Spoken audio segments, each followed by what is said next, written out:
शुक्राना जो मेरे मालिक ऐसी ऐसी सेवा लेते हैं। मुझे तो रोना ही आ रहा है कि सच में बहुत इनके शुक्राने हैं कि इतने हम भाव विभोर हो जाते हैं ना कि समझ नहीं पाते हैं कि क्या हो रहा है, कुछ समझ में नहीं आता।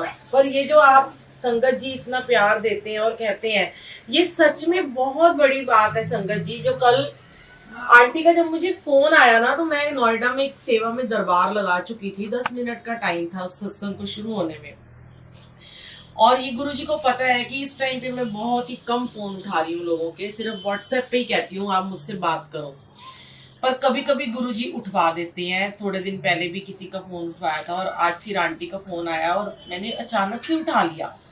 तो ये गुरुजी ने ही सब, उन्होंने लिखा होता है पहले से कर्मों में हमारे कहाँ सेवा देनी है, किससे सेवा लेनी है, ये सब उन महाराज को पता है, हमें कुछ नहीं पता। तो गुरुजी ना अपने आप ही ना सेवा लेते हैं। आंटी ने बोला ना, तो आंटी की आवाज बहुत रुआसी सी हो रही थी कि भाई मेरे यहाँ जिस आंटी ने आना था ना वो आ नहीं रही। और एक कल सत्संग करके आई थी, थोड़ी तबीयत भी ठीक नहीं थी, पर आज हमारे घर में अमृत वेला होता है संडे को। तो जिस दिन अमृत वेला होता है मैं रात भर सोती भी नहीं हूँ, तो मुझे पता होता है कि मैं संडे को फिर दिन में खूब सोऊंगी। पर जो सेवा गुरु ने बख्शी है तो वो सेवा तो सेवा ही है। तो इनको पता नहीं गुरुजी ने, ये आंटी ऐसे कहने लगी कि मेरा पहले से ही बहुत मन था, मुझे याद भी नहीं, इन्होंने शायद मुझे एक बार कहा भी था कि आप आओ। तो गुरुजी ने किसी की सेवा कैंसिल करा के मुझसे सेवा लेनी थी। ये बहुत बड़ी बात है कि हम तो इस लायक भी नहीं है गुरुजी, पर गुरुजी बहुत परीक्षा भी लेते हैं। मेरी गाड़ी, एक गाड़ी मेरा सुबह बेटा गोरखपुर ले गया, एक गाड़ी मेरी किसी ने थोड़े दिन पहले ठोक दी थी तो वो पड़ी हुई है शोरूम में, और जो नई गाड़ी है वो मैं चलाती नहीं हूँ क्योंकि मुझे ऑटोमेटिक चलाने की आदत पड़ चुकी है। फिर ये आंटी हैं उपासना आंटी, ये सुबह हमारे घर में अमृत वेला में आती हैं। तो मैंने इनको बोला कि आप अपनी गाड़ी ले आओगे आज, नहीं तो फिर मुझे कैब करके जाना पड़ेगा। तो ये भी अभी नए नए सेवादार बच्चे बने हैं, दीपा आंटी। तो इन्होंने कहा हाँ आंटी मैं आ जाऊंगी, जबकि इनकी मम्मी का ऑपरेशन हुआ है अभी कल ही। फिर भी ये खाना वाना सब बना के, गुरुजी ने इनकी भी सेवा आज यहाँ लिखी थी। फिर परीक्षा ली गुरुजी ने कि पूरे रास्ते हमें गलत बता दिया, एड्रेस गलत, सब कुछ होता गया और हमें बहुत गुस्सा भी आ रहा था। ये मेरा सत्संग है ना जो ये मैं क्यों सुना रही हूँ, अभी अभी बना है ये सत्संग, आज ही बना है। तो गुरुजी मुझे ना गुस्सा वैसे आता नहीं है, तो जो मैं गुस्सा कर भी रही थी ना, तो सबको पता है मैं ऊपर ऊपर से गुस्सा कर रही थी, गुरुजी को अंदर से नहीं आ रहा था। नौटंकी हूँ ना बहुत बड़ी, तो गुस्सा करके दिखा रही थी, क्या करते रहते हो, कहाँ लेके जा रहे हैं। एक अंकल हमारे आगे स्कूटी पे चल रहे हैं और हम पीछे पीछे क्या है पटेल नगर रहे हैं, ले आए आनंद पर्वत, और हम पूरे रास्ते ना, मतलब कभी कोई कुछ बोल रहा है, फिर मैं इनको कह रही हूँ आप बोलना वहां जाके। कह रही मैं तो नहीं बोलूंगी। मैंने कहा गुरुजी मैं भी नहीं बोलूंगी क्योंकि हम तो सेवा करने के लिए जा रहे हैं, शिकायतें थोड़ा ना करेंगे। तो संगत जी गुरुजी ना हमारी ना थोड़ी सी ना परीक्षा क्यों लेते हैं, क्योंकि हम ना कुछ गलतियां भी करते हैं।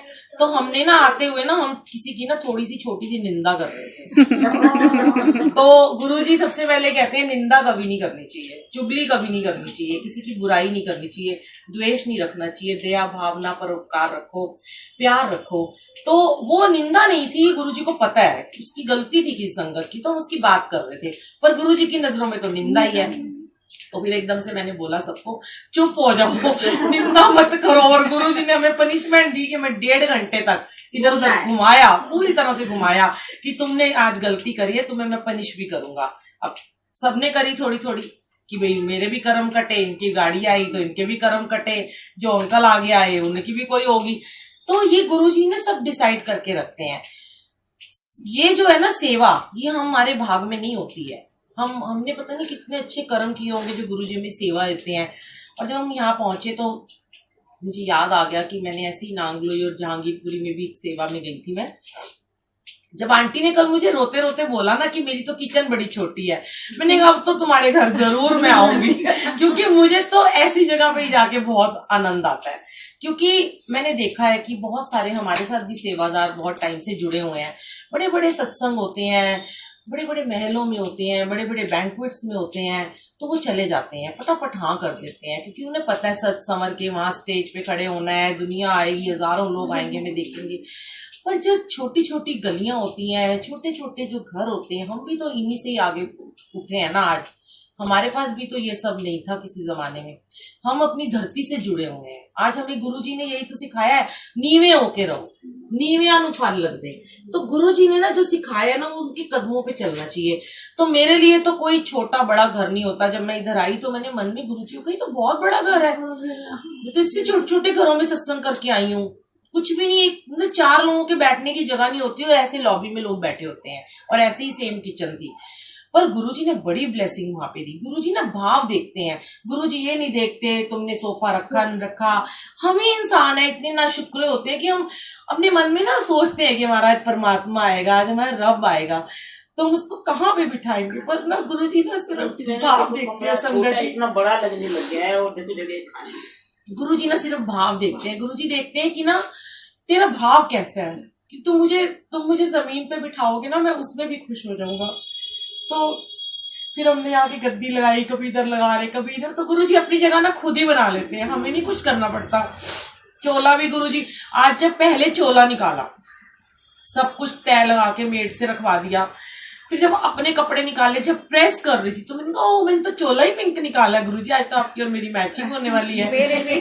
और इनकी भी सबकी मैचिंग पिंक। तो संगत जी फिर ना उसके बाद जो मैं सत्संग पूरा करती हूँ, इसको कोई ये ना समझे कि कोई किसी की बुराई है कोई अच्छाई है। हम सब में बुराई है, हम सभी पाप से भरे हुए घड़े हैं, क्योंकि हम लोग इस गंदगी में रहते हैं। ये जो आज आपने शब्द गुरबानी सुनी है ना, ये आपके जीवन की मैल को दूर करती है, आपके अंदर की नेगेटिविटी को हटाती है, आपके अंदर की गंदगी को दूर करती है। शब्द पंजाबी में हो हिंदी में हो, समझ आए ना आए, आपको सुनना जरूरी है। वो आपके अंदर आपके माइंड को, आपकी सोल को पवित्र करते हैं, आपकी पूरी नेगेटिविटी को निकाल देते हैं, गंद निकालते हैं। हम गंदे लोग हैं, हम जिंदगी में गंद से भरे हुए, क्योंकि हम दिन रात परेशानियों में रहते हैं, निंदा में रहते हैं, जेलस में रहते हैं। और गुरुजी ने सिर्फ ये सिखाया है, अहम छोड़ो, जेलस छोड़ो, निंदा चुगली छोड़ दो, प्यार से रहो। चाहे कोई कैसा भी तुम्हारे पास वक्त आए ना, कैसा भी वक्त आए, प्यार करना मत छोड़ो, प्रेम करना मत भूलो। तो मैं ना जब यहाँ पे आई तो मैंने कहा गुरुजी आज कोई लीला है आपकी ना, कि आप मुझे कैसे यहाँ पे आज आपने इतने टाइम के बाद बुलाया। अभी मैं यूएस से चली गई थी तो फिर वहां लॉकडाउन था, फिर सत्संग बंद हो गए, अभी थोड़ी थोड़ी सेवा शुरू हो रही है 10-15 संगत के साथ में। तो जब इधर आए ये आंटी भी बड़ी खुश हो गई, आंटी थैंक यू, आप मेरी सेवा में ऐसे लेके आए। मैंने कहा गुरुजी का थैंक यू है। तो सब कुछ हो गया, गद्दी लग गई, तो गुरुजी ने ना मुझे नीचे भेजा वॉशरूम में कि सीढ़ियां उतर के। मैं थोड़ा सीढ़ियां वड़ियां कम ही चढ़ती उतरती हूँ, इतनी ऊंची ऊंची सीढ़ियां तो कोशिश करती हूँ ना ही चढ़ू, ना ही जाती, पर भेजा उन्होंने मुझे। फिर मैंने आंटी से कहा बाल्टियां सब रास्ते से हटा दो। तो फिर मैंने देखा कि आंटी की जो अंकल की मम्मी है वो उदास सी बैठी हुई थी। तो हम कभी ये नहीं शेयर करते सत्संग में कि क्या प्रॉब्लम है, ठीक है, प्रॉब्लम हर घर में होती है। बस मैंने आंटी को इतना ही बोला, आंटी आप सत्संग में आना। तो आंटी कहती है कि नहीं बेटा मैं यहीं से सुन लूंगी। मैंने कहा आंटी मैं नहीं बुला रही, आपको ना गुरुजी बुला रहे हैं। तो फिर आंटी कहती है कि नहीं नहीं नहीं। तो आंटी थोड़ी रुआसी होगी, हो सकता है मन शुद्ध होगा उनका, हो जाता है कभी कभी मन हमारा भी उदास हो जाता है, मेरा भी हो जाता है। तो मैंने कहा आंटी छोड़ो दुनियादारी को, मेरे को देखो मैंने सारी दुनियादारी छोड़ दी, मेरा भी कोई नहीं बचपन से, ये सब मोह ममता होती है, इसको छोड़ दो और सिर्फ अपने गुरु के लिए आना है। आज गुरु की बानी सुननी है। और मैं आंटी के लिए घर से लॉकेट लेके आई थी माला में, तो मैंने कहा ये तो आपके लिए शायद लिखा था, इनके गले में पहना दिया। फिर इनको तैयार किया, इनको जबरदस्ती ऊपर लेके, आंटी कहती नहीं मैं यही सुन लूंगी। मैंने कहा आंटी नहीं। फिर ठीक है, बच्चों को भी समझना चाहिए, बड़ों को भी समझना चाहिए, अंडरस्टैंडिंग होती है, गुरुजी सब करा देंगे, हमें किसी के उसमें नहीं पढ़ना चाहिए, क्योंकि ये ना वक्त होता है, ये हमारे कर्म होते हैं।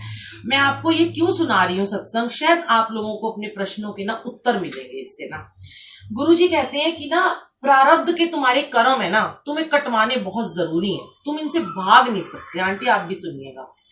एक हस्बैंड वाइफ थे, गुरुजी के टाइम पे एक लड़की थी, तो उसकी मम्मी ना रोज जाती थी गुरुजी के दरबार में और उनको कहती थी कि मेरी बेटी की शादी करवा दो।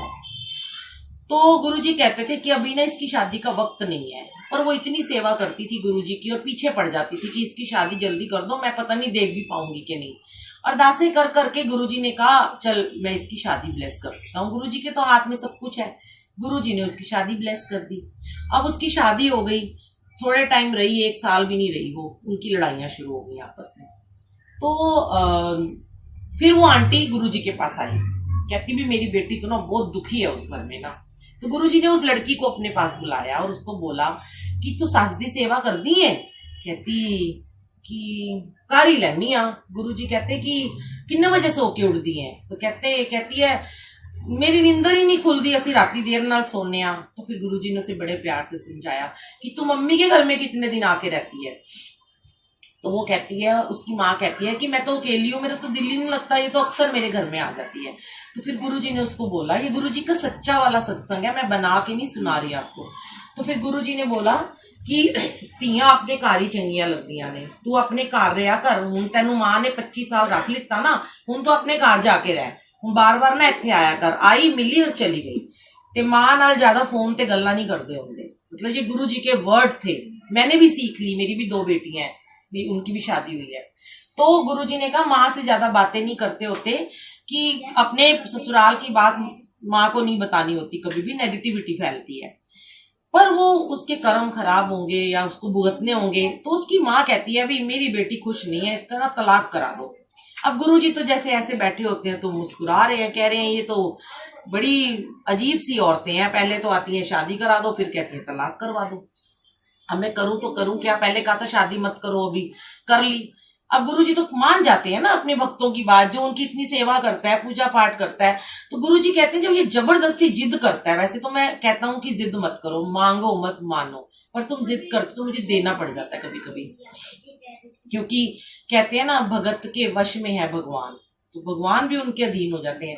फिर उन्होंने उसका तलाक करा दिया। अब ठीक है, खुश हो गई लड़की, अपने घर में आ गई। अब थोड़े दिन बीते नहीं, 6 महीने बीते नहीं, माँ फिर आ गई, इसकी दूसरी शादी करा दी। गुरुजी कहते हैं तुमने तमाशा बनाया हुआ है क्या शादी को? शादी करा दो, तलाक करा दो, शादी करा दो, तो कितनी शादियां कराएगी तो इसकी, फिर ये सुखी नहीं रहेगी। तो इसको ये समझा। फिर गुरुजी ने सारी संगत के सामने ये समझाया कि तेरे कर्म काटने का जरिया ये आदमी है, तू जिससे भी शादी करेगी ना, तेरे को तो इसकी मार सहनी ही पड़ेगी, अपने पति की गालियां सहनी पड़ेगी, क्योंकि तूने पिछले प्रारब्ध के कर्मों में, जन्मों में ना इसे दुख दिया था अपने पति को, तो वो तेरे को आज भुगतना पड़ेगा। तू जितना मर्जी भाग ले, तू 5 शादियां कर ले, 2 कर ले, तलाक ले ले, पर तुझे कोई ना कोई आ जाएगा ये तेरे को सजा देने के लिए। तो क्यों ना फिर तू अपने पहले वाले पति से ही बना के रख, कि जिसने तेरे कर्म कटवाने का वही जरिया है। और इससे क्या होगा, तेरी जो भक्ति है, जो तू पूजा पाठ करेगी, जो तू अमृत वेला करेगी, जो तू मेरा ध्यान धरेगी, तू मेरा सिमरन करेगी, तो मैं तेरे पति के कर्म भी काट दूंगा, तो मैं उसके थॉट सारे चेंज कर दूंगा। ये रियल का सत्संग है, मैं नाम नहीं लेना चाहूंगी। एक लड़की है, उस अमीर घर की लड़की थी, उसके वो अमृत वेला करती थी, डेली अमृत वेला करती थी, उठ के मंत्र जाप। और गुरुजी ने जब उसकी शादी की ना, मतलब मैं इस सत्संग को थोड़ा सा चेंज कर रही हूँ, शराबी आदमी था, जुआरी था, मारता था उसको बाहर। तो राजे महाराजों की लड़की पर उन्होंने इंक्वायरी करी तो पता नहीं चला। अब लड़की तो अपना अमृत वेला नियम से करती, तो जो ससुराल वाले थे वो सुबह सुबह अपना उठ गई, अपना 4 बजे 3 बजे। ससुराल वाले कहते हैं भाई बड़ी अच्छी बहू आई है, क्या पता इसके भाग से हमारा बच्चा ही सही हो जाए। तो पति तो शराब पी के आया पहली रात को, और उसे कहता है कि तू ये क्या सुबह सुबह मेरी नींद खराब करने बैठ जाती है। तो वो कहती है अच्छा मैं ना धीरे आवाज में आपको डिस्टर्ब नहीं मैं करूंगी, पर आप मुझे इसके लिए मना मत करो। तो उसने पी रखी थी तो सो गया। अब वो रोज उठने लगी लड़की, अब उसके सास ससुर भी उसका उठने लगे अमृत वेला में। अब उसका जो हस्बैंड था उसने देखा कि रोज सुबह सुबह नहा धो के तैयार होके बैठ जाती है, और मेरे घर का माहौल ना बड़ा अच्छा हो रहा है, बड़ा मेरे को सुकून सा मिल रहा है, तो मैं देखूं ये करती क्या है। तो एक दिन वो चुपचाप आके उसके साथ अमृत वेले में बैठ गया, और वो भी बैठ गया, उसे बड़ा अच्छा लगा। तो देखिए संगत जी कि जो बंदा नॉनवेज खाता था, जो ड्रिंक करके आता था, वो जो जल रखती थी लड़की अमृत वेले में, वो उसे पिलाना शुरू हो गई। उसने यही सीखा था, सारे घर वालों को पिलाने लगी, सबके थॉट चेंज हो गए। उस आदमी की नॉनवेज छूट गया, उसकी ड्रिंक छूट गई, और वो रोज आना गुरुजी की संगत बन गया और सेवा करने लगा और अमृत वेला करने लगा। तो इस अमृत वेले में ना इतनी शक्ति है कि अगर किसी के घर में कला कलेश है, किसी के घर में आपस में अनबन है, हो जाती है, हमारी भी तो हो जाती है, हमारी तो अभी तक होती है, 33-34 साल होने वाले हैं शादी को, टैटे टैटे हो ही जाती है थोड़ी सी। तो हमें तो गुरुजी ने एक कमरा ब्लेस किया हुआ है, तो हम तो उसी में जाके बैठ जाते हैं, तो जिसको आना है वो आ जाएगा उधर। तो ठीक है ना, वो मेरे हस्बैंड भी अब जुड़ गए हैं तो हम खत्म कर देते हैं बात को। लेकिन अभी बच्चे होते हैं जो छोटे, उन्हें समझ नहीं होती। इस अवस्था से हम भी सब निकले हुए हैं। सिर्फ गुरुजी ने इतना ही कहा है कि मुझे मनाने से पहले अपने बुजुर्गों को मना लो, अपने माता पिता को सेवा करो। अपने माता पिता को, तुम्हारे माता पिता तुम्हें गालियां भी दें ना बच्चों, अगर तुम्हारे माता पिता तुम्हें कोसते हैं, तुम्हें गाली देते हैं, तुम्हें मार भी देते हैं ना, तब भी ना तुमने उनके लिए कभी कड़वा शब्द नहीं बोलना, कभी नहीं बोलना, याद रखना। क्यों? क्योंकि गुरुजी को वही संगत प्रिय है। गुरुजी कहते हैं मुझे क्यों तुम अपने घर में बुलाते हो, मैं तो तभी प्रसन्न होऊंगा जब तुम्हारी माँ प्रसन्न होगी, तुम्हारा बाप प्रसन्न होगा। क्योंकि असली तो जन्म देने वाले तुम्हें वो है जिन्होंने तुम्हें पाला पोसा। तो सबको बैलेंस करके चलो, गुरुजी ने यही सिखाया है। बड़ों को भी छोटों की बात थोड़ी समझनी चाहिए कि बड़े भी सोचे कि हम भी जमाने के साथ थोड़े चेंज हो जाएं, थोड़े छोटे चेंज कर लें। क्योंकि हमने तो यही सीखा है, मुझे तो मेरे हस्बैंड ने सिखाया। मैं 20 साल की थी जब मेरी शादी हुई थी, 25 साल के मेरे हस्बैंड थे। मुझे कुछ नहीं आता था, ना मेरा कोई था, मैं अनाथ आश्रम में पली लड़की, कोई नहीं था, मुझे कुछ नहीं पता था क्या होता है, क्या घर होता है, क्या फैमिली होती है। मेरे हस्बैंड ने मुझे सब कुछ सिखाया, धीरे धीरे एक एक चीज सिखाई। और बाद में जब थोड़े सालों बाद लोग कहने लगे बताओ बिन माँ की लड़की भी इतनी समझदार है, हर चीज सीखी मैंने अपनी सास से। मतलब हमें बहुत बुरा लगता था क्योंकि हमने ये सब देखा नहीं था, अकेले रहते थे। ऐसे मत करो, ये प्याज ऐसे मत डालो, 2 डालो, 1 डालो, टमाटर मत डालो, मतलब बहुत लड़ाइयां हुई, बहुत कुछ हुआ, बहुत नेगेटिविटी थी। पर उन्होंने एक ही बात कही थी कि मेरी माँ को ना यहाँ रखना, तो मैं तुझे यहाँ रखूंगा।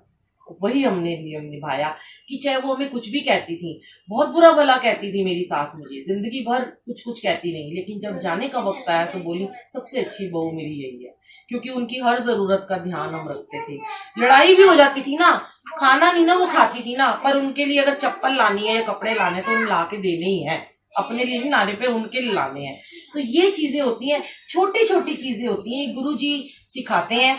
आप जब गुरुजी की संगत बन जाते हो ना, जब आप गुरुजी आप क्यों ये कह सकते हो तभी मान से कि गुरुजी मैं आपकी संगत हूं। पर संगत बनने से पहले हमें अपने पड़ोसियों का, अपने घर वालों का, अपने से छोटों का, अपने से बड़ों का, सबको सम्मान देना पड़ेगा। आज हम गुरुजी को इतना प्यार करते हैं ना, कितना प्यार करते हैं ताकि गुरुजी हमें प्यार करें। अब गुरुजी तो हमारे सामने नहीं है ना, ये गद्दी लगी है, साक्षात आपको दिखाई तो नहीं दे रही। आपका एक भाव है कि गुरुजी यहाँ बैठे हैं, आपको एक यहाँ चल रहा है दिमाग में कि मेरे गुरुजी हैं, मेरी हर प्रॉब्लम को सुन रहे हैं, ठीक कर रहे हैं, मैं उनका चोला लगाऊं, मैं उनके लिए भोग बनाऊं, मैं उनको प्यार करूं। यही प्यार आपको अपने बड़ों के साथ करना है। वो सोचो कि वो है ही नहीं, वो सोल है एक।